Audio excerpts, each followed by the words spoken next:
ডিভোর্সের ৩৭ বছর পর নিজের প্রাঙ্গণ স্বামীকে নিজের বৃদ্ধাশ্রমে দেখে চমকে গেলাম। কিছু বুঝতে পারছি না, এত বছর পর মানুষটাকে এভাবে দেখতে হবে তা একদম অকল্পনীয় ছিল।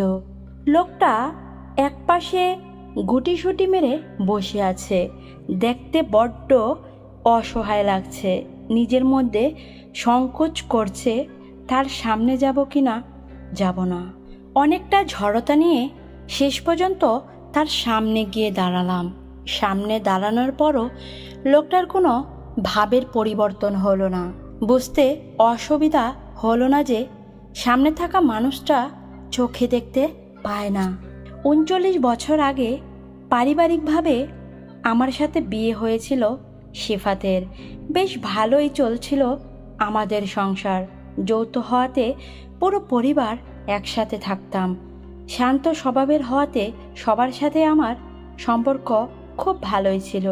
আমাকে সবাই ভালোবাসতো। বিয়ের প্রায় ২ বছর অতিক্রম হওয়ার পরও যখন আমাদের সন্তান হচ্ছিল না, তখন আমার শ্বশুরবাড়ির লোকজন আমাকে বিভিন্ন চাপ দিতে লাগলো।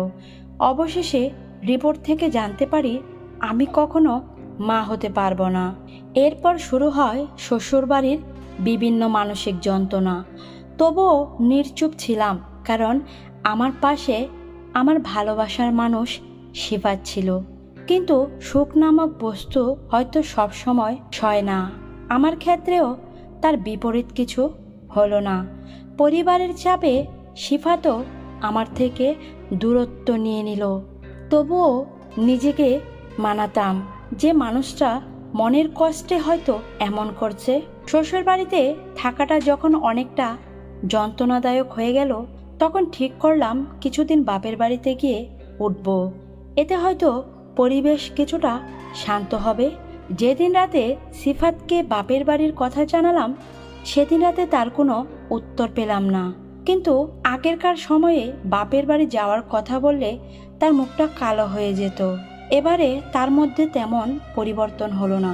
বাপের বাড়ি যাওয়ার প্রায় ৩ দিন বাদে একটা কুরিয়ার এলো, যাতে লেখা আছে সিফাতের বিয়ের কথা আর আমাদের ডিভোর্সের পেপার চিঠি। আর ডিভোর্স পেপারটা হাতে নিয়েই আমার পুরো মাথা ফাঁকা হয়ে গেল। বুঝতে বাকি রইল না পুরো বিষয়টা বহুদিন আগে থেকে পরিকল্পিত, শুধু আমার বের হওয়ার অপেক্ষায় ছিল। যার জন্য এত কষ্ট আর অপমান সয়েছিলাম, সেই যখন পাশ কেটে চলে গেল, তখন নিজেকে পুরো একা মনে হলো। ভাবলাম ওই বাড়ি গিয়ে এ বিষয়ে প্রশ্ন করব, প্রতিবাদ করব, কিন্তু মনে হলো যার জন্য ও বাড়িতে যাব সেই তো আমাকে চায় না, তাই গিয়ে লাভ কি। ডিভোর্স পেপারে সাইন করে পাঠিয়ে দিলাম।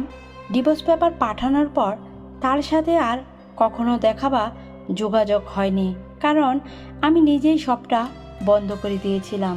ক্ষণে ক্ষণে মনে হতো আমার মতো নিঃসন্তান স্বামী থেকে মানুষের পৃথিবীতে না থাকা শ্রেয়।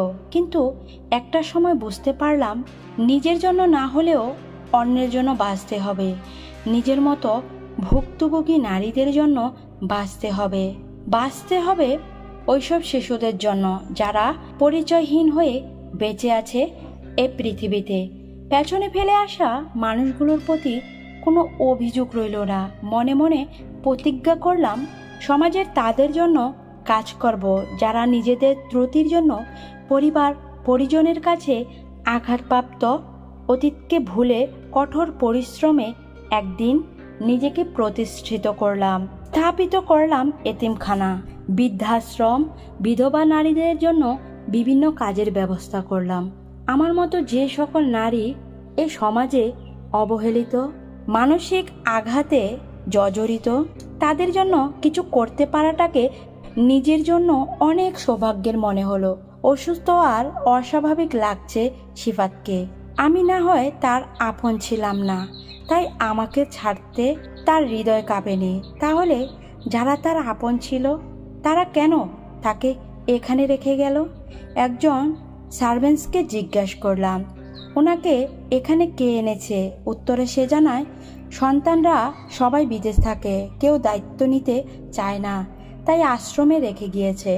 দীর্ঘশ্বাস ফেললাম আর মনে মনে চিন্তা করলাম, এক সময় নিঃসন্তান হওয়া সিফাত আমাকে ছেড়েছিল, আর আজ সে সন্তানরাই তাকে বৃদ্ধাশ্রমে ছেড়ে গেল। এটাই হয়তো সৃষ্টিকর্তার খেলা। বন্ধুরা, ভালো লাগলে অবশ্যই পাশে থাকবেন। ধন্যবাদ।